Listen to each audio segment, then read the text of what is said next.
काशी यात्रा कशी संपन्न झाली। प्रथम म्हणजे हा अभंग कैलासवासी दत्ताराम नलावडे यांनी मला दिला आणि मी तो अजूनही जपून ठेवलेला आहे। मला थोडंसं वाईट वाटतंय की त्यांची वंश परंपरा त्यांच्या मुलांनी चालू ठेवली नाही, पण नातवाने तरी का असेना पण चालू ठेवली आहे। तुझी यशप्राप्ती अशीच वाढू दे असं गणपती देवांनी प्रार्थना करतोय। दत्ताराम नलावडे यांनी हे मंडळ बरेच वर्ष चालवलं, बरेच वर्ष त्याने या मंडळाची सेवा केली। प्रथम म्हणजे या मंडळाचा त्याने पाया मजबूत केला। जर पाया मजबूत नसेल तर बिल्डिंग कोसळते। प्रथम म्हणजे या मंडळाचा त्याने पाया मजबूत ठेवला आणि म्हणूनच या मंडळाला आज शिखर बांधायला वेळ लागला नाही।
श्रावण बाळ काशी यात्रेला चाललेला आहे। त्याने एक कावड तयार केली, एका बाजूला आईला बसवलंय, एका बाजूला वडिलाला बसवलंय आणि वाट काढीत काढीत श्रावण बाळ काशी यात्रेला चाललेला आहे। काही अंतरावर गेल्यावर त्याच्या पित्याला तहान लागते, तहानेनं व्याकुळ होतात। म्हणून श्रावण बाळाच्या आई श्रावण बाळाला काय बोलते बघा, बाळ तुझ्या पित्याला तहान लागले रे, थोडस पाणी मिळालं असतं फार बरं झालं असतं। बघा ती माऊली स्वतःचा मुलगा असून सुद्धा आज्ञा करत नाही तर विनंती करते आहे, कारण त्यांना माहिती आहे की आपल्यापासून आपल्या बाळाला खूप त्रास होतो आहे। म्हणून काय म्हणते, तुझ्या पित्याला तहान लागले रे, थोडस पाणी मिळालं असतं तर फार बरं झालं असतं। त्यावेळी श्रावण बाळ आपल्या आईला काय बोलतो बघा,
जंगल इतकं घनदाट आहे की त्याच्यामध्ये हिंस्त्र शापद राहतात आणि या हिंस्त्र शापदांच्या राज्यामध्ये सोडून कुठं जाऊ पाणी आणायला काय करणार? श्रावण बाळ यावेळी काशी यात्रेला चाललेला आहे आणि याच वेळी जर त्यांनी आपल्या आई वडिलांची तृष्णा भागवली नसेल तर काशी यात्रेला जाऊन काय उपयोग? आई वडील हे आपले दैवत. प्रथम गुरु कोण असेल तर ती आई. आई हे शब्दमान आहे.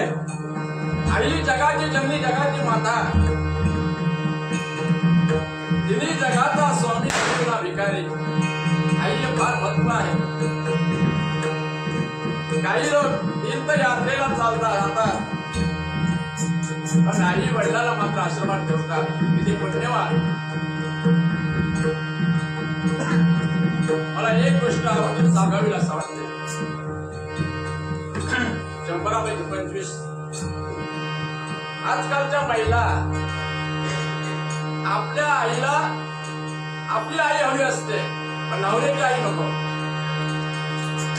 हा कोण झाले? आपली आई आली तर कुठे ठेवू? इथे ठेवू का तिथे ठेवू? पण नवऱ्याची आई येताना दिसली की मग बाया येते लोक त्याच्या आवरा. का कोण झाले? तिला एवढं समजलं पाहिजे की जसा आपल्याला जन्म दिलाय तसा नवऱ्याला पण दिलाय. नवऱ्याला पण लहानाचं मोठं केलंय. तसं आपल्याला लहानाचं मोठं केलंय तसं नवऱ्याला पण लहानाचं मोठं केलंय. मग तो काय आपल्या आई मला वडिलांना विसरेल?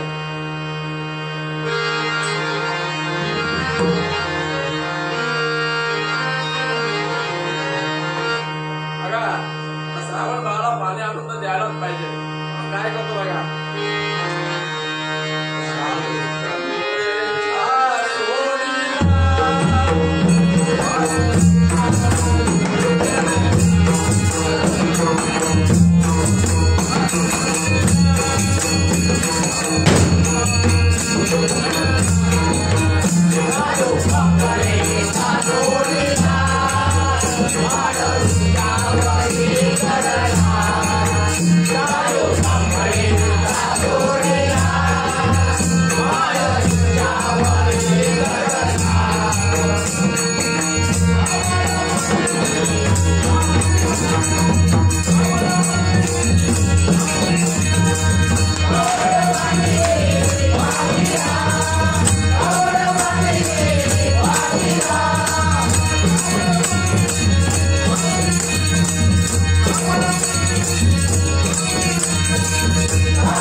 करून हिंस्त्र शापदांचा त्रास होऊ नये म्हणून आणि एका उंच अशा झाडावर चढला आणि पाण्याचा शोध घेऊ लागला. त्याला दूरवरच एक पाण्याचं सरोवर दिसलं. झाडावरून खाली उतरला आणि त्या सरोवराच्या दिशेने जाऊ लागला.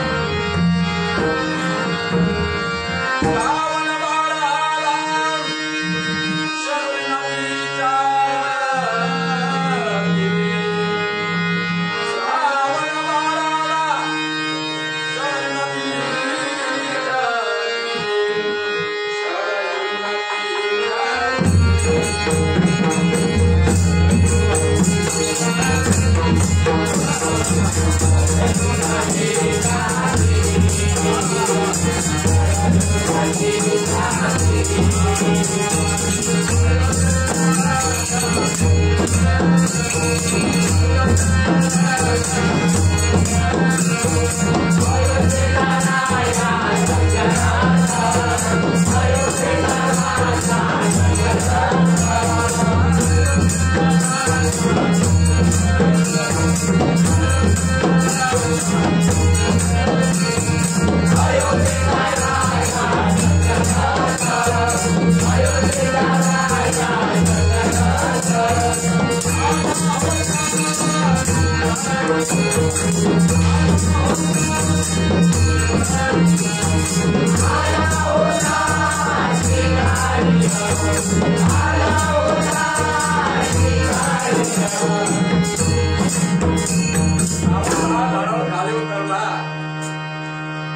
आणि त्या सरोवराच्या दिशेने चालू लागला. चालत चालत त्या सरळ नदीच्या तीरावर आला आणि त्याच ठिकाणी अयोध्येचे राजकर्ते दशरथ राजे श्री प्रभू रामचंद्राचे पिताश्री त्याच ठिकाणी शिकार साध्य करण्यासाठी बसले होते. त्याच ठिकाणी श्रावण पाणी नेण्यासाठी आला. त्याने आपल्या हातातलं पाळणं त्या नदीच्या पात्रामध्ये बुडवलं. बुडता क्षणी बुडबुड असा आवाज आला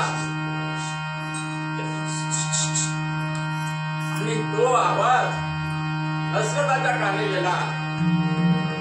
दशरथाच्या ऐकल्या कानी मान सोडला.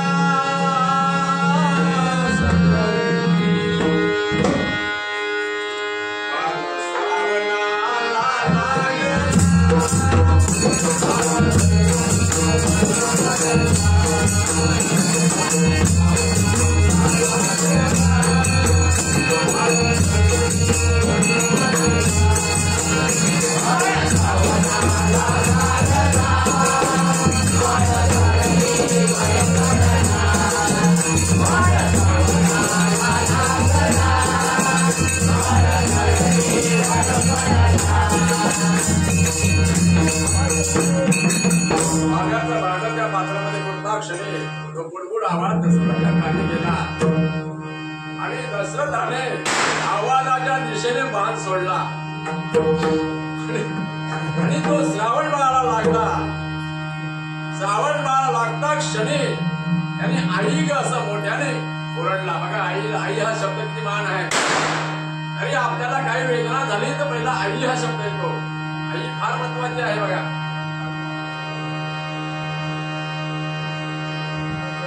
त्यावेळेचे शिकारी आवाजाच्या दिशेने शिकार साध्य करत होते. आणि आजकालचे शिकारी आमचे हे बघा असते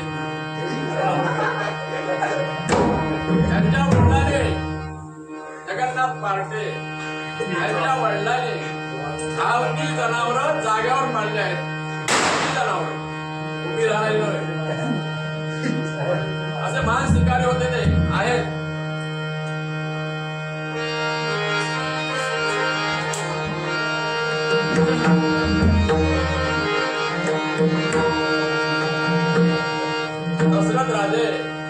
दशरथ राजाला माहिती पडलं की ही शिकार नाही आहे, हा मनुष्याचा आवाज आहे.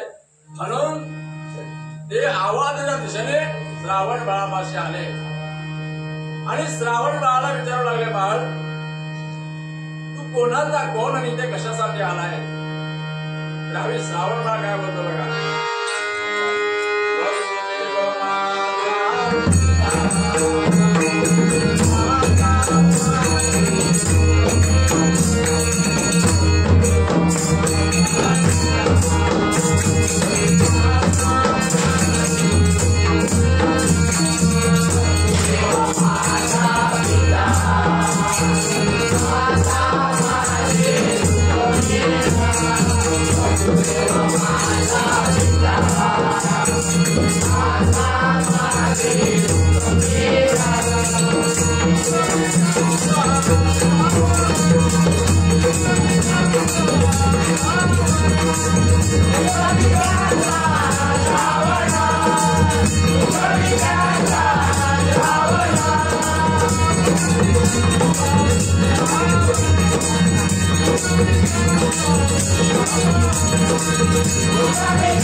दशरथ राजे श्रावण बाळापाशी आले आणि श्रावण बाळाला विचारले, तू कोणाचा कोण इथे कशासाठी आलायस?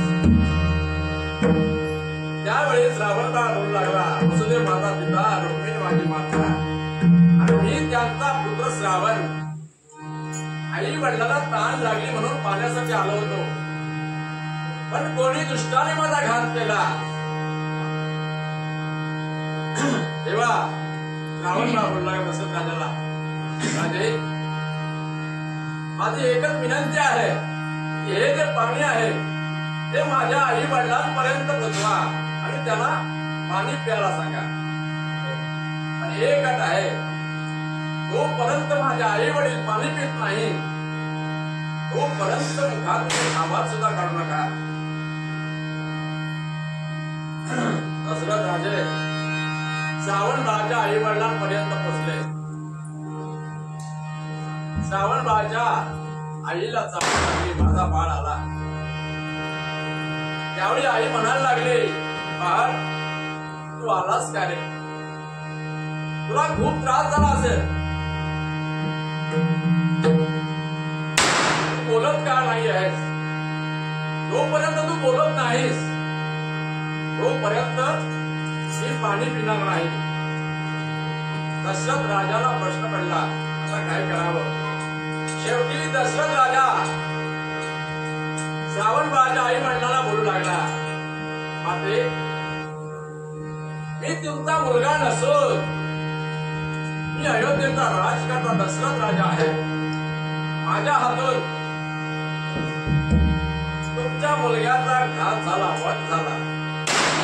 हा शब्द ऐकून श्रावणबाळाच्या आई वडिलांनी आक्रोश केला, नाहो पडला. दुःखाच्या आवेशात त्यांना दुःख सहन होईना. दुःखाच्या आवेशात दशरथ राजाला श्राप दिला. जसा आम्ही पुत्र करून रडत आहोत तसा तू पुत्र करून रडशील. अशा प्रकारे श्रावणबाळाच्या आई वडिलांनी आपला देह जमिनीवर ठेवला. अशा प्रकारे श्रावणबाळाची काशी यात्रा संपन्न झाली.